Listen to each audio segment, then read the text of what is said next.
So ఫైనల్గా cinema చూసిన తర్వాత చూసానా అన్న చూసి ఆ బుక్ మోసినట్లు మోయడానికి కారణం ఏంటంటే ఫస్ట్ నాకు నమ్మకం కలిగింది. సో దీన్ని ఇప్పుడు ఇంతకుముందు కూడా కొన్ని సినిమాలు చేశాం కానీ సో చిన్న తేడా కొడితే ఏదో వదిలేయడం మీన్స్ దాన్ని అక్కడ సర్దేయడం జరిగింది. బట్ ఈ సినిమాని మాత్రం 100% జనాల్లోకి తీసుకెళ్ళాలి. దీన్ని తీసుకువెళ్ళాలంటే దీని వెనక ఇండస్ట్రీ పెద్ద తలకాయలను మన వెంట అండదండగా ఉండాలి. మోస్ట్ ఎలిజిబుల్ బ్యాచులర్తో పెళ్లిగాని ప్రసాద్ టైటిల్ ఆయనకు కూడా పెళ్లిగాని ప్రభాస్ గారితో లేదు అటువంటి మ్యాటర్ కాదండి. ఆయన నిజంగా మహారాజు లాంటి మనస్తత్వం. అవును, అంటే మోస్ట్ ఎలిజిబుల్ బ్యాచులర్ కదా.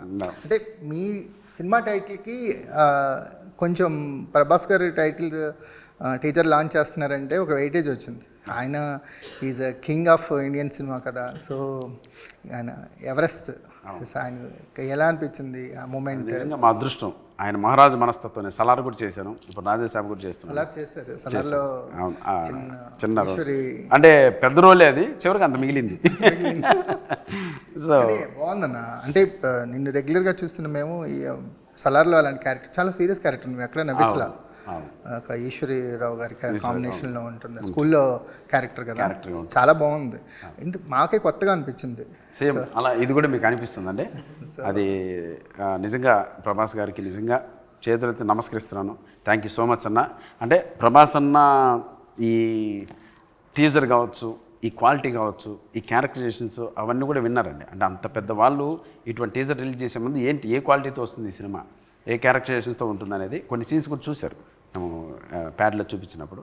అవన్నీ చూసి యాక్సెప్ట్ చేసి రిలీజ్ చేశారు. యాక్చువల్గా ప్రభాస్ గారి గురించి ఆఫ్ స్క్రీన్ మేము చాలా వినేది ఏంటంటే ఆయన మోస్ట్ ఫన్ లవర్. ఆయన ఎంజాయ్ చేసినట్టు కామెడీని చాలా బాగా ఎంజాయ్ చేస్తారంట. చిన్న జోక్ కూడా గట్టిగా నవ్వుతూ ఎంజాయ్ చేస్తారంట. అంటే ఆయనకున్న ఇమేజ్కి, ఆయన చేసే సబ్జెక్ట్స్కి, ఆయన ఒరిజినల్గా ఆయన ఎంజాయ్ చేసే సినిమాలకి చాలా డిఫరెన్స్ ఉంటుంది. నా ఎక్స్ప్రెస్ రాజా సినిమాకి పెద్ద ఫ్యాన్ అన్న. అది యావిడ్లో చూసారు, అది ఈవికేషన్స్ ఎక్స్ప్రెస్ రాజా. అప్పుడు చూసినప్పటి నుంచి నాకు అప్పట్లో కూడా ఫోన్ చేశారు, బ్రదర్ ఏంటి మీ టైమింగ్ ఏంటి, మేము నవ్వలేక చూస్తున్నామని. అప్పటి నుంచి ఒక గుడ్ విల్ ఉంది మన పైన, మన సినిమాలో క్యారెక్టర్లో ఉన్న చూసి. అలా ఈ సినిమా కూడా అలాగే ఉంటుందని కొన్ని సీన్స్ చూశారు. Done brother, I'm with you, will do అని చెప్పి